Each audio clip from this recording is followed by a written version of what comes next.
ikkita farishtani jo'natadi. Munkar va nakir. Ular o'sha vafot etgan odamni o'tkazib qo'yishni savol-javob qilishadi.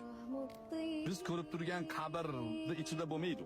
Lekin barzah olamida xuddi shunaqa qabr holatida savol-javob bo'ladi. Shaklini bilmaymiz, lekin Rasulullohdan kelgan hadis shu. O'tkazib qo'yib, jon unga qaytib kiradi, savol-javob qiladi farishtalar. O'shanda man robbuk deydi. Robbing kim? Siz Robbim Alloh desangiz, birinchi imtihondan o'tdingiz. Va ma dinuk deydi. Dining nima deb so'raydi.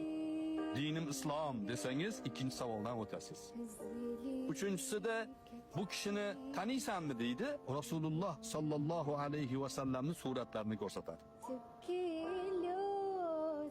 O'sha ko'rgan paytingizda siz dunyoda sunnatlarga amal qilib, Rasulullohni yaxshi ko'rib, u kishini tavsiyalariga labbay deb yashagan bo'lsangiz taniysiz.